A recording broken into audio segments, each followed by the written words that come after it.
आपको फ्रीडम चाहिए सुट्टा मारने की, दारू पीने की, छोटे कपड़े पहनने की, आपको ये फ्रीडम चाहिए। अगर आपको छोटे कपड़े पहनकर क्लब जाना है तो आपको पूरे कपड़े पहनकर मंदिर भी जाना पड़ेगा।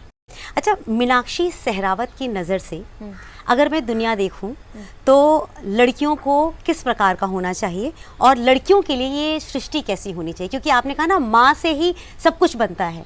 पहला नियम जो है कि अगर माँ अच्छी हो, मातृत्व अच्छा दे बच्चे को, तो बच्चे के संस्कार अच्छे होते हैं। तो मीनाक्षी सहरावत की नज़र में ये दुनिया कैसी हो?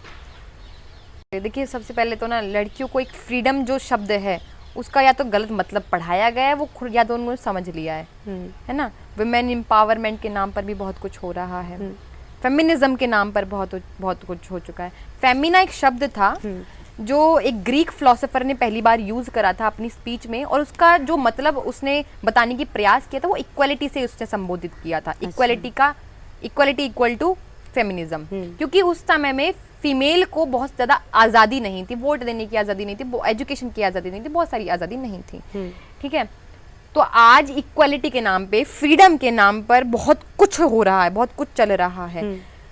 तो सबसे पहले तो उस फ्रीडम की जो डंका बजा रहे हो उसको खत्म कीजिए। आपको फ्रीडम चाहिए सुट्टा मारने की, दारू पीने की, छोटे कपड़े पहनने की, आपको ये फ्रीडम चाहिए। मैं आपके छोटे कपड़ों से कोई आपत्ति नहीं है, लेकिन अगर आपको छोटे कपड़े पहनकर क्लब जाना है तो आपको पूरे कपड़े पहनकर मंदिर भी जाना पड़ेगा। अगर आप वहां पूरा फॉलो कर रहे हो कि सूट सलवार पहन के वहां नहीं जा सकते हैं, तो आपको ये भी फॉलो करना पड़ेगा कि सूट सलवार पहनकर ही वहां जाना है। तो फ्रीडम के नाम पर कुछ भी करना बंद कर दे। आपकी फ्रीडम तब कहाँ चली जाती है जब एक कथावाचक कथा के उससे गद्दी से बैठकर ये कहता है कि स्त्रियों को गायत्री मंत्र पढ़ने का अधिकार नहीं है। तो आपकी फ्रीडम कहाँ जाती? तो क्यों नहीं सवाल करते हो कि क्यों नहीं गायत्री मंत्र पढ़ने का अधिकार, क्यों नहीं पढ़ सकती स्त्रियां गायत्री मंत्र? तब क्यों नहीं पूछते हो ये सवाल? आपकी फ्रीडम कहाँ चली जाती है जब? तब तो कहोगे ओहो पंडित जी बिल्कुल ठीक बोला आपने, हम नहीं पढ़ेंगे गायत्री मंत्र, आपको अच्छा नहीं लगता, हम नहीं पढ़ेंगे।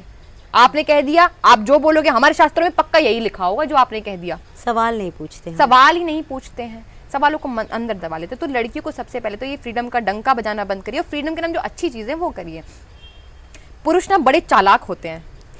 इन्होंने क्या किया कि पहले जो माताएं थी वो अग्रिम थी, कौशल्या नंदन, रामदेव की नंदन, कृष्ण और कुंती नंदन, अर्जुन, तो ये पहले माताओं का नाम लिया जाया करता। अब इन्होंने कहा कि भाई देखो, तुम्हें तो शादी कर कर घर आना पड़ता है, हम तो नहीं सहन करते इतना, लड़कों को तो नहीं करना पड़ता कुछ भी ऐसा, तुम्हें कोई इक्वलिटी नहीं है। अब इनने ऐसे कर करके अपने इक्वल बोल के इक्वलिटी, तो हम नीचे हो गए। ये लड़कियां पागल हैं। ये इनको पता नहीं तुम्हारा स्थान कितना अग्रिम है हमारे शास्त्रों में।